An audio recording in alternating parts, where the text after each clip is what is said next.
Hi everybody, I'm Max Maker, and over the past 8 months I've been transforming an empty shell into the workshop of my dreams. And today I'm taking you along for the ride. From big builds to little fixes, it's been a wild mix of projects and I'm excited to show you how it all came together. So this is how I received the workshop after the workshop builder was done with it. It's just an empty shell, it's insulated, we have the gate, 2 doors and some windows, but apart from that it's completely empty. There's no electrics in here, no plumbing, no nothing. So I started to fit stuff to this to make this a functional workshop. I needed an office, bathrooms, a shower, storage and of course my workshop area. And I started with this. These are bollards to protect the gate. And I glued in these anchors to screw them down, and that way the sides of the gate are protected. If you reverse into this with a car, then you cannot drive into the gate anymore and damage that, because that would be very costly, and these bollards are easy to replace or to repair if they ever get hit. So next up was installing some sheet metal at the doors, because there was still the insulation sticking out, because that was something that somehow the builders didn't do. So I put some steel there, that's very nice, and in here I will have some gratings later on to clean your shoes when you get in. And next we received this. This is a rolling tower, like a ladder, to install all the stuff in the ceiling. The electrician did all of the cables and so on. We just helped him pull some cables through because he's old, he's about to retire, and he said he wouldn't mind if we pull the cables through, but he has to do all the connections because it needs to be up to code.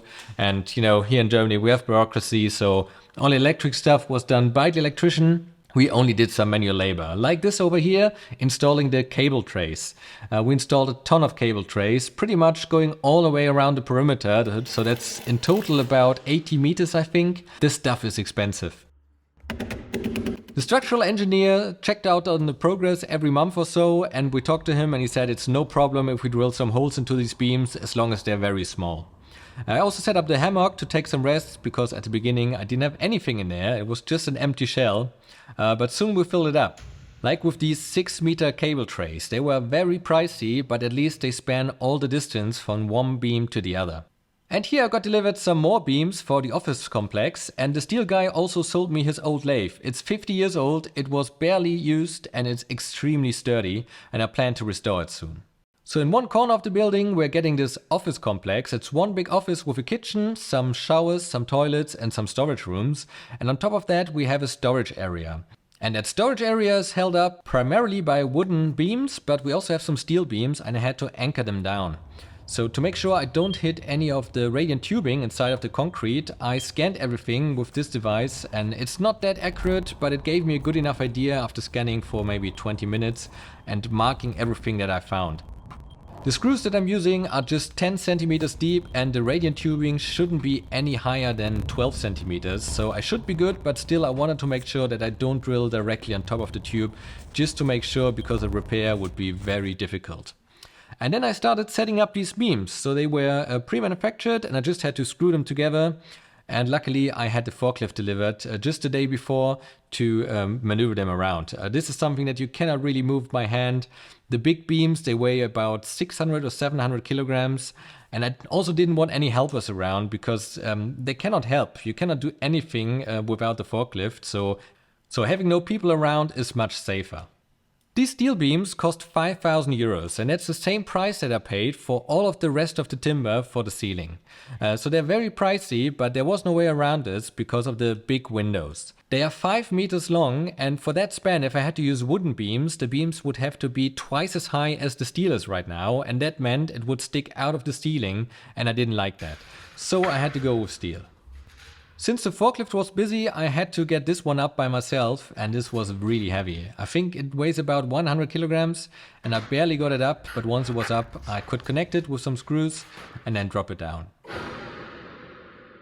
These tiny sawhorses are surprisingly stable and super cheap. They're just 15 euros and they supported this giant beam, so I think they're good enough. You don't need anything bigger than this. Next up, I took a ton of measurements and made sure that all of the anchor plates end up exactly where they need to be to fit inside of the rest of the structure that will be built around this. So this will be the office complex, and that needs power, of course. So after this, I focused on the cable trays. This is where the main distribution box is going to be, and the cables can go up here, go all the way over to the side, so we can have sockets all along this wall. And from here we're going to go past this all the way over here, and then above of the office we can go all the way to the end, and we don't need any trays there because we can just put it on the floor between these beams always, because there will be a floor here. And that way everything is covered. And for this cable tray we attached some brackets with rivets to the rafters.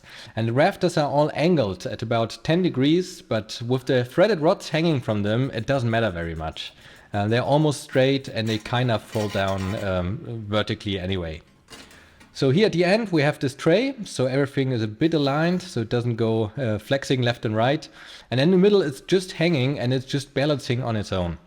And we made sure that the cables that we put in there, that they are both evenly distributed on the left and the right side. And that way it's working very well. It's still straight, completely straight, nothing is flexing. And here at the back wall we did end up installing cable trays, and for that we made these very nice bows. It took some time to figure this out, but it ended up really nice and symmetric. So this is the area where all the cables from the building are going to be terminated in the main distribution panel, and for that I had to set up this wall made from steel and gypsum boards because they said it cannot be flammable. Even though we have the steel wall behind it, they said they want a separate wall in front of it, and that's what I did. So I made it a double spacing here, so the wall is very sturdy, so it cannot fall over. This is really strong, but it's not structural, it's really just holding the wall. But for holding up the main distribution panel, this is fine. And then we planked it with gypsum boards, 2 layers. And yeah, don't drill the screws as deep as this is wrong. But we did it right afterwards, and this is the first time that I'm doing drywall, and it's not really fun. Doing it once, okay, fair enough, but in general I would much rather work with OSB. This stuff is not so nice. The wall turned out perfectly flat, and then I was thinking about what somebody told me, that the building is going to sway in a storm. And last winter there was a storm, so I set up a time lapse and you can see how much it's swaying just by the wind. And in summer you also have the thermal expansion of the exterior, so you also have to take that into account. Anyway, I had to remove this top header, or at least I had to separate it from the building. So I drilled out all the rivets, so now the top header was free to move, and the whole wall is just attached to the bottom, to the concrete slab. And I'm going to put an angle bracket over this, so it's still attached, but it's free to move. And that gave me some peace of mind, and then I could mud all of these seams and put some tape over them to make it nice and flat, so I can paint it. Because the goal was that the electrician could come in and install the main distribution panel, so we could actually start putting some cables from here throughout the building. And I sanded everything much more, and then I applied some isolation layers, so somehow the drywall doesn't wick up all the paint. And then I painted it black, and I think it looks really nice. And you can also see the brackets that I installed above, so the wall is attached. Next I was up on the roof because we're getting solar panels, and the installer wanted me to install some of these hooks so he can clip into them. And for that I needed to set some really big rivets, and my rivet gun couldn't handle them, but the local distributor from Giuseppa was nice enough to come over and lend me one of his devices so I could complete the job. So this building is made from sandwich panels, so you have steel on the outside and the inside, and in the middle there's some polyurethane foam. And the manufacturer says that even if you don't have any sealant, if water gets in there, nothing will happen because it doesn't wick up the water. It's waterproof in and of itself, so you could drill some screws in this even without any sealing.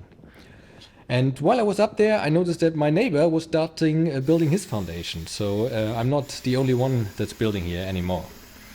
On to the next project, and that was installing some faucets so I could start installing the pipes, because first I needed to know where the faucets would terminate. And this is the kit that I bought for that, and I had to print this adapter here to make it a bit longer because my walls are too thin.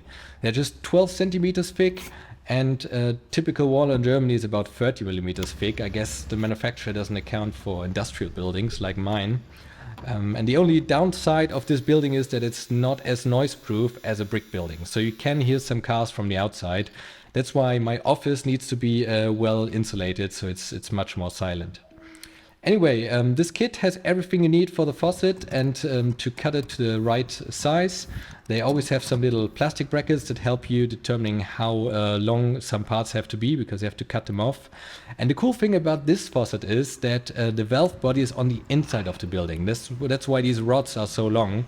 So in the winter, all the water can just dribble down because the valve is at the very, very back on the inside of the building where it doesn't freeze. These are the bigger version of these taps, so we can get a lot of water through them, and I attached 3 of them all around the building to have easy access. Half an hour later, this cowboy arrived and he told me he was in charge of putting a cable into the building. So this is the main electricity cable, and they dug up the pavement, connected the cable to the existing cable that was underneath the pavement, and then they tried to pull it through these pipes into the building. This is the entryway kit from Crasso. So we put that into the concrete back a few months ago when we made the foundation. And their string snapped straight away. There was just too much force. So I gave them one of my ropes. And we had some lubricant to connect pipes together. And with that, we finally got it through. This is really a miracle because it was a very tight fit. So while they were doing that, I installed this sink because I thought it would be nice to have a nice sink in the workshop to, well, for anything, of course. And for that, I had this buried pipe. So before you start building something, you really have to make sure that you have all these pipes set in stone before you pour the concrete. A few days later, the builders were back and I started setting up the walls for the office. So initially, I wanted to make all of this myself out of wood. But then I realized while I was doing all the cable trays and all the other jobs that I don't really have the manpower to do this myself. And I asked some wood companies and they were extremely expensive. And then this builder, he did the concrete for me, so I knew he was very reliable. He said, why don't we just make it out of bricks? So we changed the plans, got everything approved. It cost maybe a few €1,000 for that. But after that, we were allowed to make it out of bricks, and this was much better. These bricks are very, very lightweight and very well insulating, and we call them gas concrete bricks. So they consist mostly out of air, so they're a good insulator and they're easy to work with, as you see here. I could drill all of these holes just with a regular drill, and then I could connect them with channels, and this is where all the light switches are going to be, and the sockets. This again is a job that I could do myself instead of the electrician, and that way I saved some money. But it's very, very dusty work. A few days later, these pallet racks arrived and I was so happy about them because they make organizing the workshop really easy. They provide so much storage space, and I can just put some tools that I don't use all the time, like the drywall tools, for example, on a pallet. Put it up here where it's out of sight, and we utilize the height of the building because the walls are 6 meters high on the right side and in the middle it's 8.5 meters. And otherwise it would be unused space. So with these racks, we can utilize all of that and we have so much storage, and it will make organizing everything so much easier. On to the next project, and that was to install the shower drain and to create the slope for the showers. So this is the shower drain and this gets pushed into this pipe, and I wasn't quite sure if this connection is gas proof. So I poured uranium powder all the way around it and then I mixed it with water. It's just called uranium, it has nothing to do with uranium. I think this is just a salt, and somehow when you mix it with water it becomes green, and with a UV light you can see it even better. And the goal was to shine inside of the pipe, so if I don't see any of the uranium inside, that means it's a perfectly waterproof connection, even after a few days. So now I could be sure this is good, and I could start creating the slope. For that I'm using concrete, and first I'm starting at the border because I wanted to create a little ledge on which I can rest my spirit level on. I mixed the water that was already there with some concrete, and that way I got rid of the water. And then step by step I leveled everything and created this ledge. It's not very nice looking, but it's going to work. The next day it was hard, and then I could focus on the actual slope. And also this drain is set in concrete, and I checked that it's still level. And this is my spirit level. It's 1.5 meters long and it's perfectly level. And here we have 2 centimeters of thickness. So 2 centimeters over 1.5 meters should be something like, I don't know, 1.5% of slope. So as long as it's between 1 and 3%, that's good enough. Having not enough slope in the showers is a very common problem in new builds. And that's why this drain is in the middle where you're standing, so we have more slope from all sides. So first I spread it out, and then I used these sticks and I used the border and the drain itself as a reference. And then I, progressively made it smoother and smoother, and everything is sloping towards the middle. And the waterproofing layer will be on top of this concrete. And I just did one half on one day, so the next day I could sit on that half, otherwise I couldn't reach everything. And for the second area, I needed much more sticks and longer sticks as well, because they only work for a few centimeters, and then they're either too short or too long. And this time I made the concrete a little bit wetter, and that gave me a nicer surface. By the way, if you have any questions about this project, leave them in the comments below and I'll try to answer all of them. For the second shower, instead of doing the concrete ledge, I got these rails from the hardware store. They cost like €1 or something, super cheap. And I just set them in concrete, and that was much quicker. Only took me maybe 10 minutes to do them, and then I waited a day and I did the second shower. There you go, you can see the slope, you can see the laser. It's very homogeneous. And I was done with that. On to the next project, and that was installing these elements. These provide mounting points for the sinks and the toilets and the urinal. And there are also other elements for other things that you might need. And the cool thing is they also have all the connections for the pipes and for maybe electricity or anything that you'd need. So these get screwed into these rails of the drywall, and it's kind of a system. So everything is hidden behind this wall. And you cover it up with drywall, then you put tiles on top, and then you don't see any of this. You just see the toilet that's sticking out of the floor. So you can also clean up underneath the toilet because it's not standing, it's hanging. I've got this little blower here from Metabo that's really nice. Much easier than having a compressed air line. It's just very handy to have. Yeah, we drilled them into the concrete, not very deep. This is just so it doesn't slip. And I hammered them in with this little piece of steel, otherwise I couldn't reach them. And I screwed them down, and with this you have to be really, really precise, because if you tile that wall, the wall needs to be exactly, perfectly flat, because you cannot bend the tiles and they have to be touching everywhere. The cool thing is these elements, they have little adjusting screws. I don't know, the manufacturer acts like they're the best in the world, but in my opinion this is still very fiddly. There you go, stuff like this happens all the time, that you just screw it down and it's still loose. We used some more brackets to screw everything down, and there we go. On the right we have the urinal, on the left we have the toilet. And then we could attach these rails to the top and connect the whole wall into one plane. And onto these steel struts we will install the drywall later. And the cool thing is that all of the weight of the toilet, for example, is taken up by the steel frame. And the steel frame is also connected to all of the struts with some rivets, so you have a very, very strong wall, because if you're sitting on a toilet, there's so much force acting there that you could otherwise crack the tiles that go on top of this. So you don't want any flexing, and that's why we installed 2 layers of drywall to make this very strong.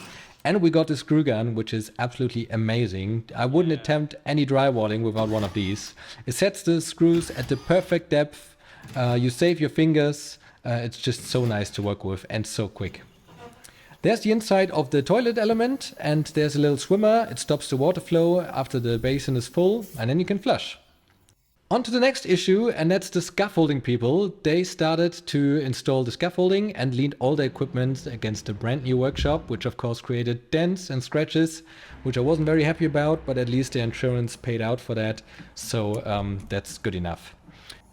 So then the solar people arrived and started setting up the panels, and I did a lot of calculating how big the solar field should be, but I came up with 40 kilowatts peak at the end. That's a good balance between, investment costs and return of investments. So in summer I have much more power than I would ever need, and in winter I might have enough power to run the heat pump. This is the hole in the roof where all the cables are going through, and I had to do that connection because nobody wanted to take liability for that, which I understand. And I solved it this way. I used a lot of Sikaflex, so this should be waterproof. And on top of that, I created this piece of sheet metal with a hole inside and with a rubber boot. So then we have the second layer of protection. So now we don't even have any running water underneath there. And if there's running water, there's also Sikaflex underneath, so it should be waterproof, and it turned out over the winter that it is. So there you go, and now I can produce my own electricity. Meanwhile, on the inside, the builders started setting up the wooden ceiling that goes on top of the office complex. On top of it will be a large storage area, and there was a lot of wood necessary to make it strong enough for a lot of pallets. It will be rated for about 500 kilograms per square meter. The entire top layer of the masonry is filled with concrete, and that ties everything together and makes it very strong. And now they could set all of the wood on there and tie it down to the concrete. Here at the front we have an overhang, and that's very good to put pallets on there so you have space underneath for the forklift, because that's sticking out a bit.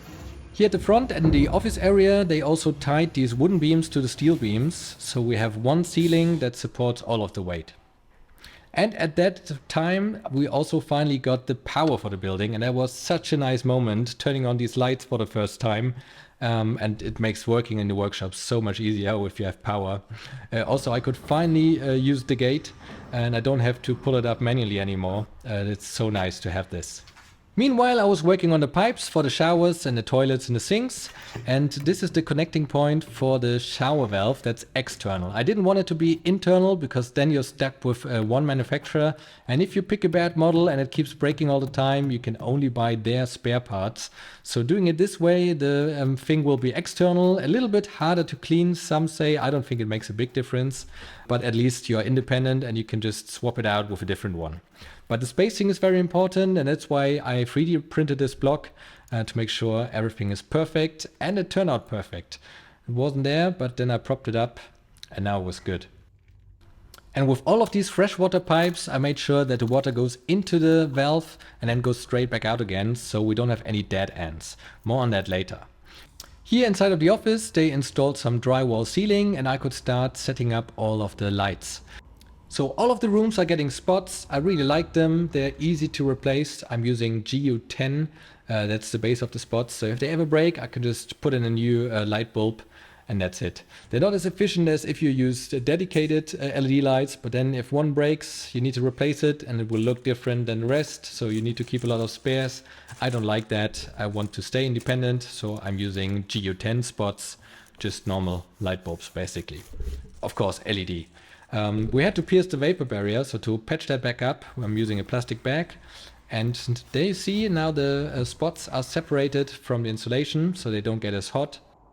And all of the pipes and all of the cables were terminated on the wall on the right, so you can always get to them and they won't be covered up. And this is a really nice view from up there. It's a nice place to store stuff up here, and it's also nice to look down. And the railing will be covered in concrete as well, so it's a bit stronger. And then the builders covered everything up with 30 millimeters of OSB.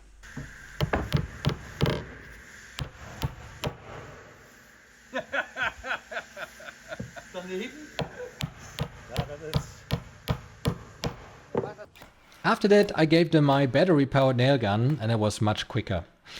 They also built the stairs out of wood that lead up there, and I drew this whole staircase in CAD, so I could very easily calculate the right height to actually end up at the top of the stairs with the same height of every step.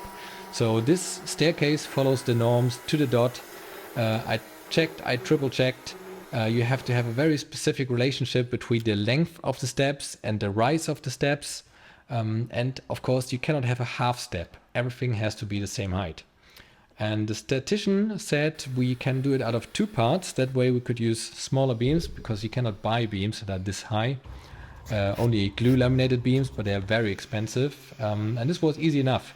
We just screwed them together, we have some glue underneath there, and then we have a staircase. At the front they created this notch, all done just with a chainsaw. And I fabricated this bracket here that will be screwed to the concrete, and it stops the whole stair from sliding downwards. There was a requirement, and it's super strong. So there you go, the stairs are complete. They're very strong, very sturdy, and they're made to the German norm, which I'm quite proud of. It was a lot of calculating to get this right. And later this will be covered in aluminium. And for the outside railing, we went with OSB because we wanted this to be completely enclosed, and the builders were very smart to trace the outlines of the step, and then they could cut it out with a jigsaw. And that way the inside of the OSB perfectly matches the profile of the stairs. So now we finally had a convenient way to get up here, and we didn't have to climb up with ladders anymore. That is such a big improvement. And this area provides a ton of space that we can use for all kinds of stuff like pallets or tools that we don't use all the time. And to lift the stuff up here with the forklift, we left a gap in the railing, and that will be closed off with a gate. And I actually made this gate 1 year before I started building the workshop, because I was still waiting for the building permits and I didn't want to buy one off the shelf because they're always green or gray and I didn't like that color anyway and they look like garden gates. I wanted something nicer. So I came up with this, with the diagonal bracing, and these are the locks, and for these locks I built this 3D printed housing, and they have some springs in there, and that way we have 2 independent locks, and even if the 3D printed housing breaks, these pins cannot get out of there, so it's a very safe system, and the gate only opens to the inside. So if you lean against it, you lean against steel, and the locks are just there to keep it from opening.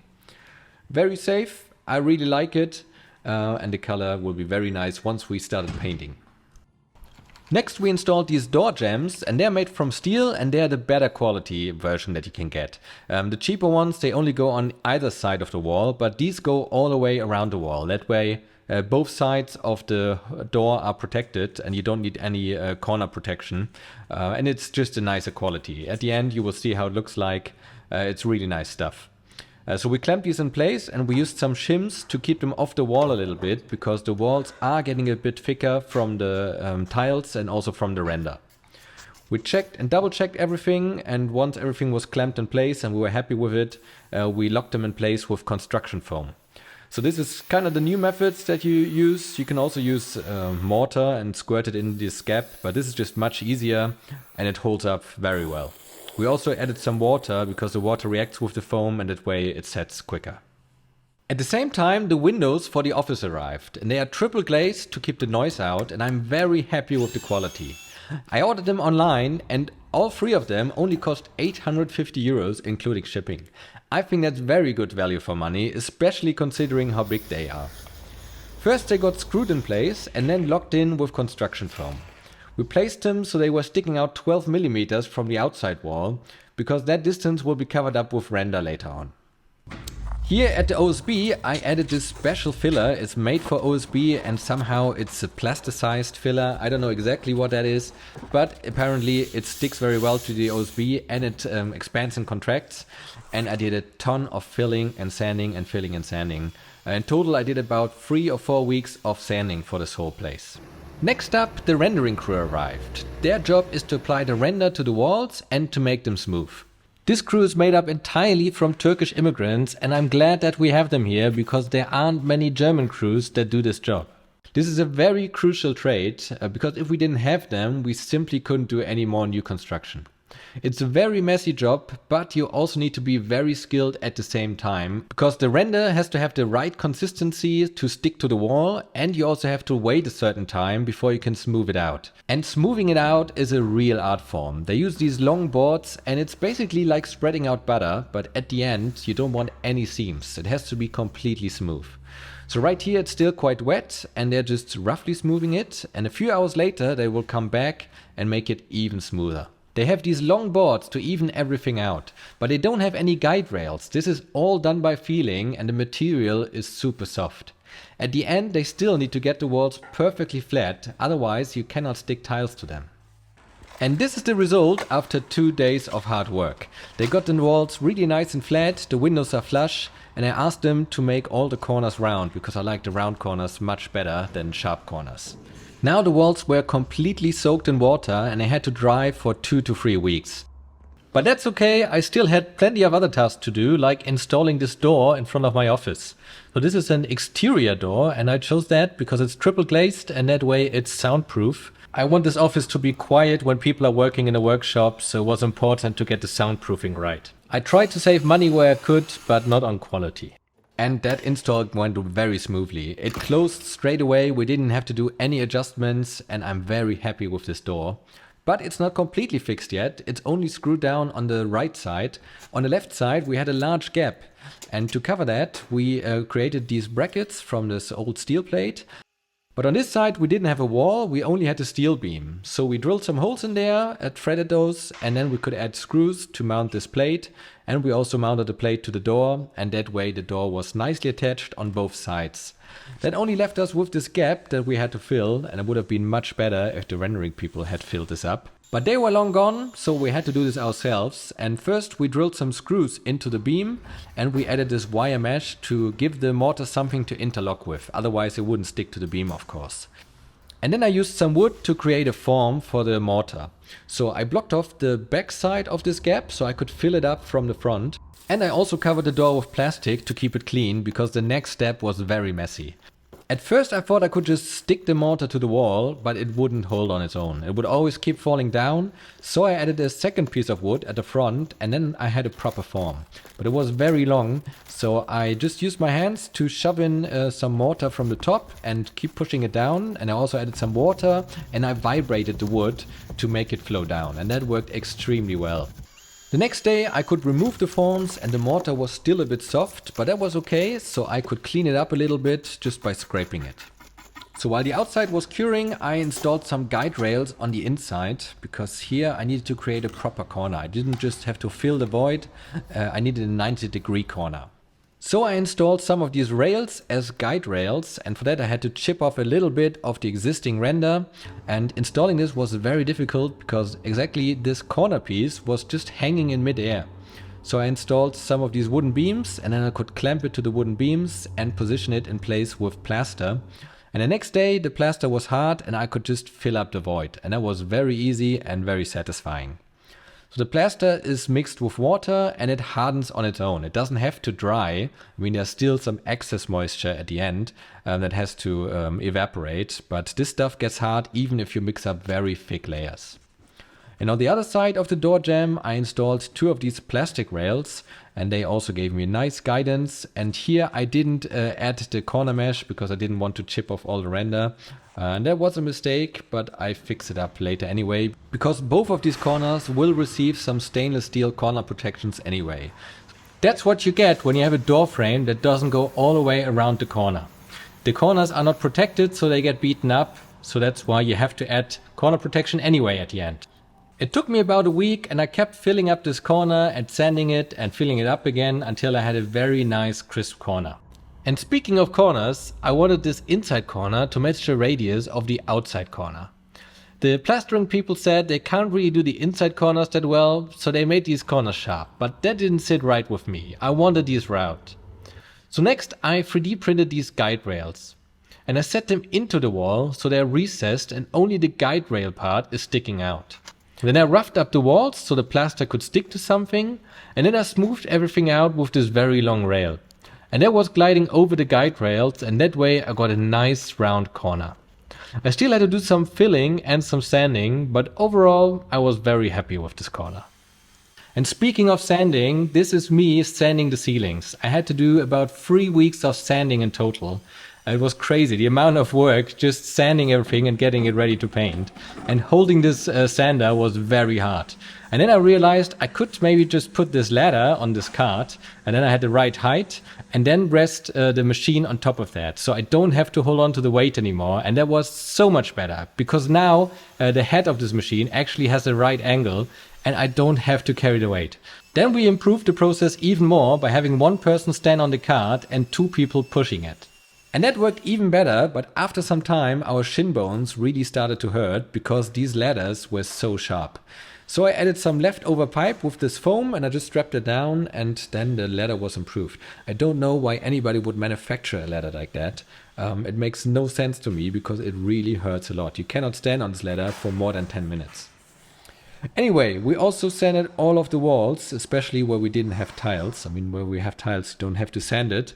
And then I sanded by hand, because there were always some areas that we found where there were inconsistencies or voids or some marks. Yeah, it was just non-stop sanding for 3 weeks straight. But I have to say, if this was a residential building, you would probably add 2 to 3 millimeters of very, very fine filler. And that way, if you are very skilled, you can smooth it out completely and you don't have to do as much sanding. But we didn't have a proper painter, we did this ourselves, and we weren't very skilled, so it took us a bit longer.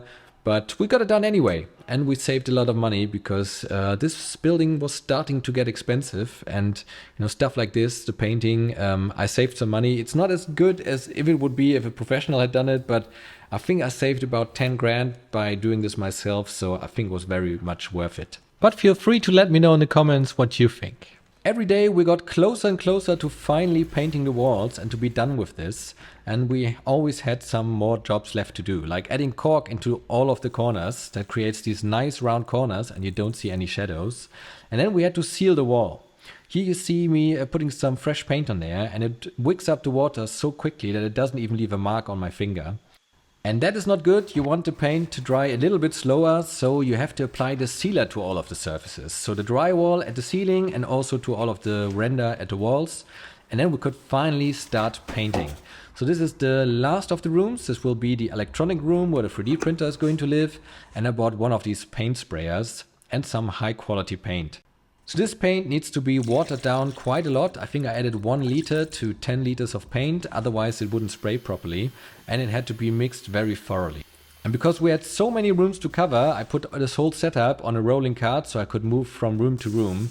And working with the paint sprayer was absolutely amazing. It was so quick and easy. You don't need a ladder, you don't have to reach down or reach up to the ceiling all the time. You can just stand there and you spray a whole room in about 20 minutes. But if you look online, you will see that there's a big debate whether this is faster or using a brush. I don't think I would use this in an existing home. With new construction, it's fine to use it, but otherwise I don't think masking everything is worth it. And after the first layer of paint, we found some defects and we filled that with some tinted filler so we could see where we had to sand. And then we covered it up with some more paint, and after that everything was done. Super happy with the results of this. It looks so much better. You don't see any texture anymore. It's just a smooth wall. And it's not perfect like it would be at home, but I'm very happy with it, especially since this is just a workshop. And this spot underneath the gate will receive some steel plate so we can bump into it with pallets.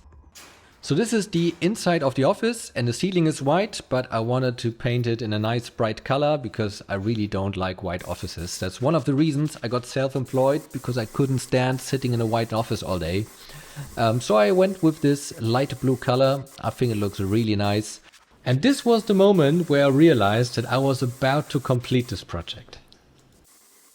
And here you can see these very nice crisp corners that I managed with the plaster. Took forever, but I'm very happy with the result. There was only one issue, and that's that some of the masking tape stuck too well to the paint and it actually peeled off the layer of paint entirely. I still need to fix those areas. They're just some small spots, and if you don't know that these defects are there, you wouldn't know, but I still need to fix them. Next morning at 5 o'clock I was woken up by an alarm on my phone that there was some suspicious activity, but it turned out it was only the delivery driver from Poland. He must have gotten up at like 2 o'clock in the morning to make it here by 5 o'clock.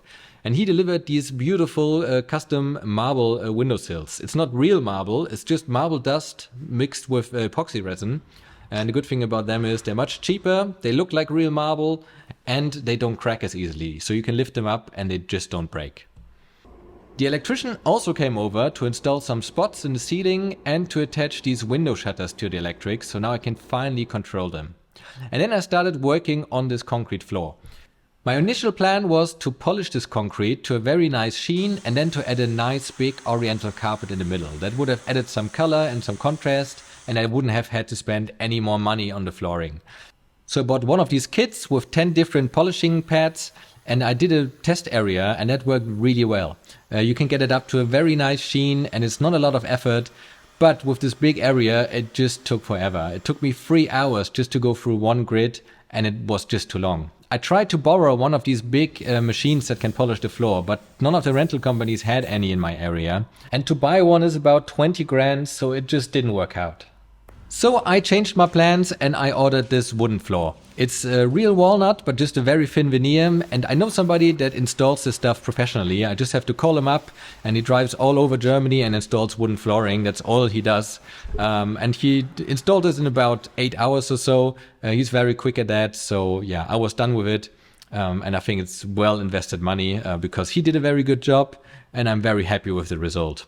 Next, I spray painted all the door frames and I just use spray cans for that. I really like spray cans, they're very convenient, they're a bit more expensive than if you bought a paint bucket, but this is just easy to apply and the finish is really nice and you don't see any brush strokes.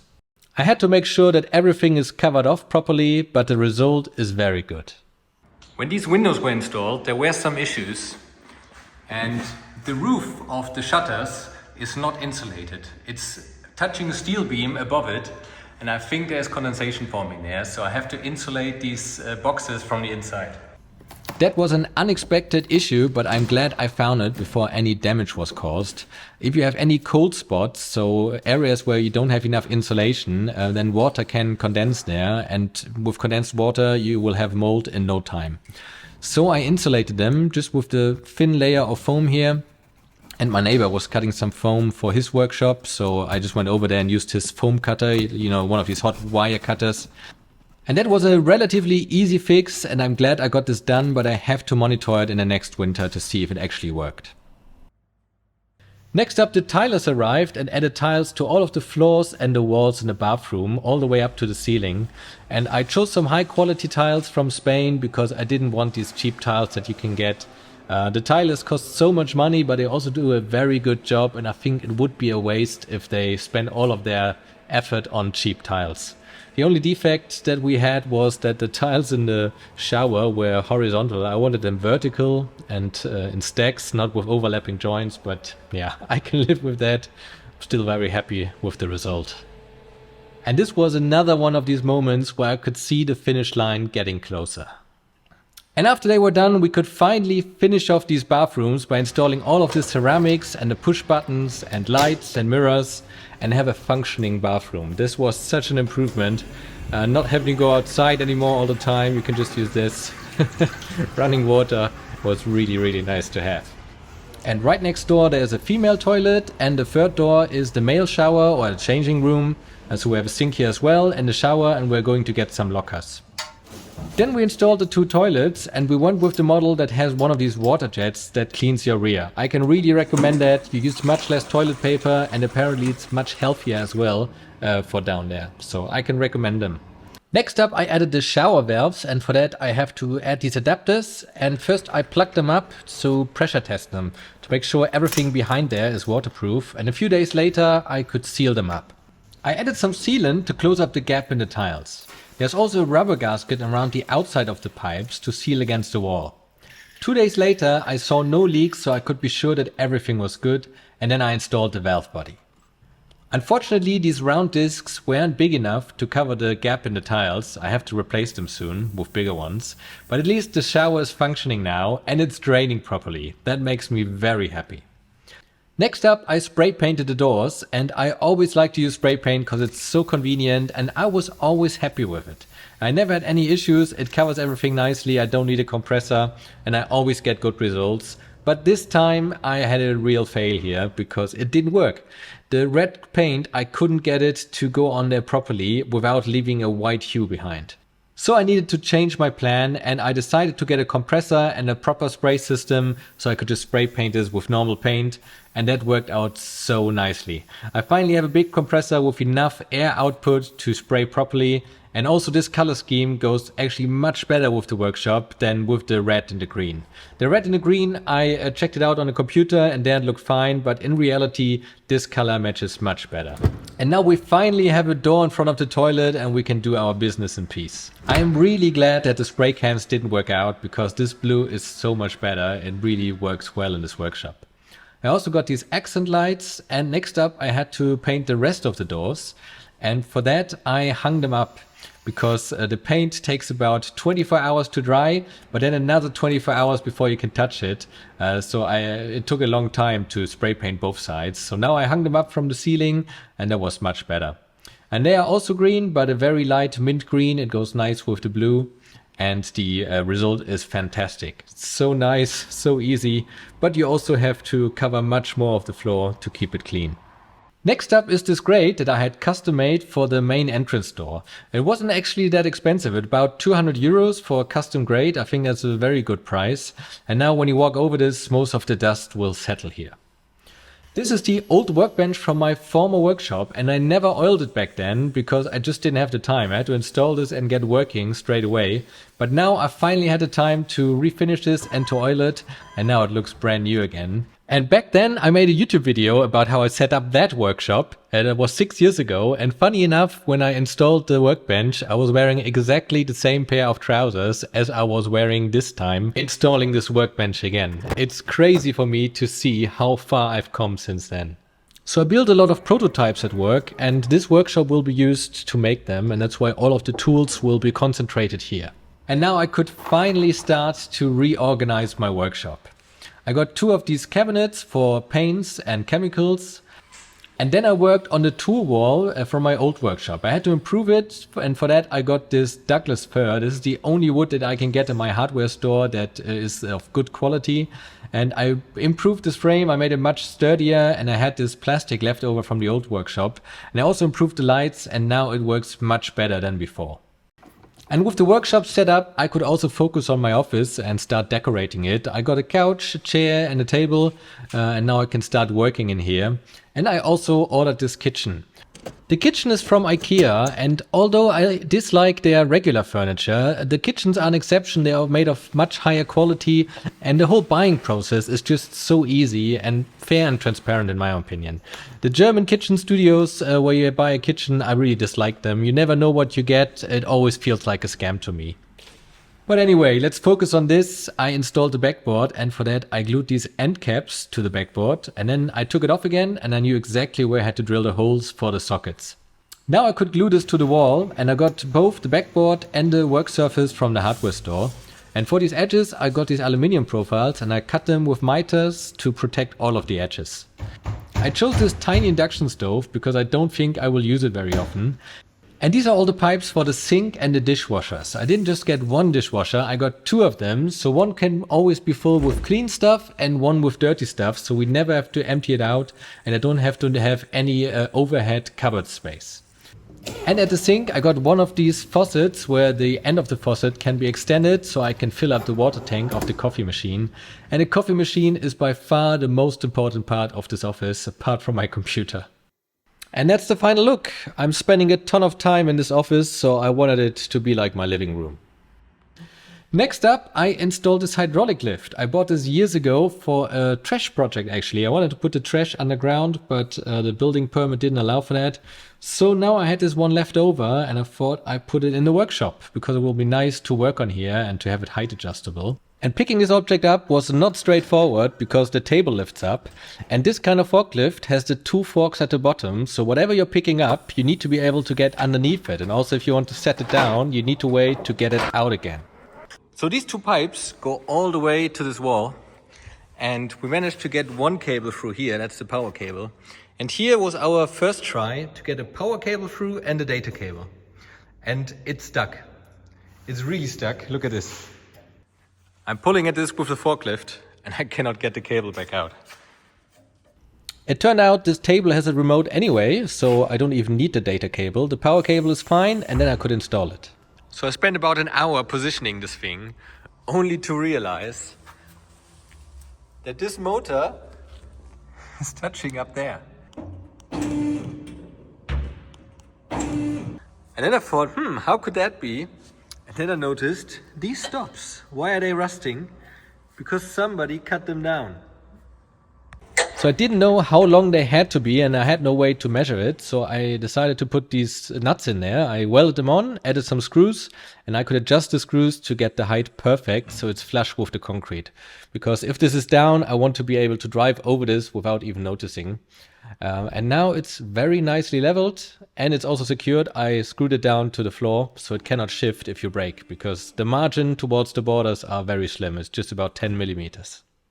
Meanwhile, on the exterior, the concrete builders were working on the parking lot. And the first step was to create these borders all the way around the building and also all the way around the parking lot. And I asked them to add this extra row of bricks around the perimeter where the grass is going to grow, so the lawnmower can drive over these bricks with one wheel and cut all the way to the edge. So I don't have to go around with an edge trimmer. I think that will be a very nice feature. And in the parking lot area, they added these drainage pipes in a similar fashion, and these are made from a solid piece of concrete, so we don't have a grate on top that makes noises when you drive over it. And then they added this underlayment. So this is just crushed concrete, and this will support all of the weight of the vehicles that will drive over this. And for the top, I decided to have it asphalted because I'm sick of all these weeds growing through the cracks. It is more expensive, but it's virtually maintenance free. I mean, if you don't have a lot of traffic on there, it can last for 20 or 30 years without a problem. Whereas with bricks, you have to keep the weeds under control. And if you don't have a lot of daily traffic, they quickly take over, and it's a maintenance nightmare. This is at my building materials supplier, and where the forklift isn't driving over the pavement, you get weeds growing. I shaped the parking lot in such a way that it's easy to reach the parking spaces, but also easy to back up to the gate with a truck for deliveries. At the front we have 2 extra parking spaces that can be outside of the fence, and those are for public EV chargers that will be installed in a few weeks. In summer we have so much excess energy from the solar that it could be a good income source. Before we had the parking lot, it was difficult to get materials inside the workshop, and now it's so much easier. And on the inside, we went from completely empty, without any electrics or heating or interior, to this. This makes me really happy to have finished this job, and now I can just work on my projects again. Currently I'm restoring this lathe, and if you don't want to miss out on my future projects, please subscribe, and thanks for watching. My name is Max Maker, and I make all kinds of stuff.